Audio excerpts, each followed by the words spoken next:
তীব্র তাপপ্রবাহের হাত থেকে মিলবে স্বস্তি, নামবে ঝমঝমিয়ে বৃষ্টি। চরম দাবদাহের মাঝেই বিরাট সুখবর দিল আবহাওয়া দপ্তর। আগামীকাল থেকেই সমগ্র বাংলার আবহাওয়া জুড়ে আসবে বিশাল বড় পরিবর্তন। রবিবার থেকেই বাংলার প্রত্যেকটি জেলায় জেলায় বজ্রবিদ্যুৎ সহ বৃষ্টির পাশাপাশি ঘন্টায় সর্বোচ্চ ৪৫ থেকে ৫০ কিলোমিটার গতিবেগে বইতে পারে ঝড়ো দমকা হাওয়া। দক্ষিণবঙ্গের মোট ৫টি জেলায় রয়েছে ভারী বৃষ্টিপাতের পূর্বাভাস। টানা ৩ দিন পর্যন্ত দফায় দফায় ঝড় বৃষ্টি চলবে বলেই জানিয়েছে আবহাওয়া দপ্তর। বৃষ্টির হাত ধরে কমবে তাপমাত্রা। ইতিমধ্যেই বিভিন্ন জায়গায় তাপমাত্রার পারদ ২ থেকে ৩ ডিগ্রি পর্যন্ত কমে এসেছে এবং আগামীকাল থেকে এই তাপমাত্রা আরো কমে যাওয়ার আশঙ্কা রয়েছে। তো দর্শক, আজ এবং আগামীকাল বাংলার কোন কোন জেলার আবহাওয়া কেমন থাকবে এবং কোন কোন জেলায় রয়েছে তুমুল কালবৈশাখীর ঝড় বৃষ্টিপাতের পূর্বাভাস, তার সাথেই কোথায় কোথায় তাপপ্রবাহ কতদিন পর্যন্ত জারি থাকবে এবং শিলাবৃষ্টিপাতের সাথেই ঝড়ো দমকা হাওয়ার জেরে কোন কোন জেলাগুলিতে সতর্কবার্তা দেওয়া হয়েছে, তো এই সমস্ত বিষয়গুলিকে কেন্দ্র করে যেই গুরুত্বপূর্ণ তথ্যগুলি চলে এসেছে, তো তাই কিন্তু আমি আজকে আপনাদেরকে জানিয়ে দেব এই ভিডিওটির মাধ্যমে।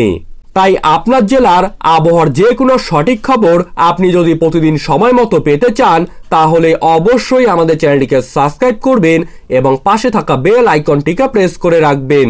তো চলুন এক নজরে দেখে নেওয়া যাক। আগামীকাল থেকেই বঙ্গোপসাগর থেকে বাংলায় ঢুকবে জলীয় বাষ্প, ফলে উপকূলবর্তী জেলাগুলিতে আর্দ্রতাজনিত অস্বস্তির পাশাপাশি ভ্যাপসা গরমের পরিমাণ বেড়ে যাবে।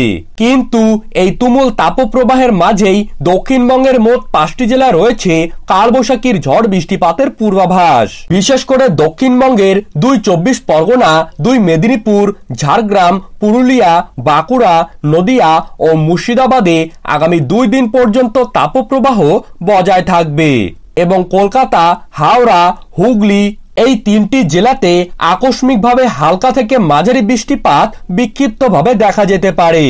অপরদিকে উত্তরবঙ্গের দার্জিলিং, কালিম্পং, আলিপুরদুয়ার ও কোচবিহারে থাকছে আগামী ১ থেকে ২ ঘন্টার মধ্যেই তুমুল কালবৈশাখীর ঝড় বৃষ্টিপাতের লাল সতর্কবার্তা।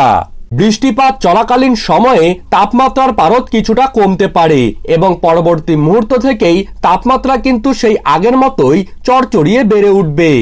বাংলাদেশের আবহাওয়া অধিদপ্তর জানিয়েছে, বাংলাদেশের ঢাকা, মাদারীপুর, মুন্সিগঞ্জ, নরসিংদী, কিশোরগঞ্জ, বরিশাল, বরগুনা, পটুয়াখালী, নোয়াখালী, ফেনী, লক্ষ্মীপুর, চাঁদপুর, খাগড়াছড়ি, রাঙামাটি, চট্টগ্রাম, বান্দরবন, কক্সবাজার, মৌলভীবাজার, সিলেট, সুনামগঞ্জ, হবিগঞ্জ ও কুমিল্লা জেলাতে যে কোনো সময় আকস্মিকভাবে তুমুল কালবৈশাখীর ঝড় বৃষ্টিপাত সহ ঘন্টায় ৫০ থেকে ৬০ কিলোমিটার গতিবেগে ঝড়ো দমকা হাওয়া বয়ে যেতে পারে এবং বিশেষ করে কুমিল্লা, বান্দরবন, নোয়াখালী ও মুন্সিগঞ্জে হতে পারে বিক্ষিপ্তভাবে শিলাবৃষ্টিপাত।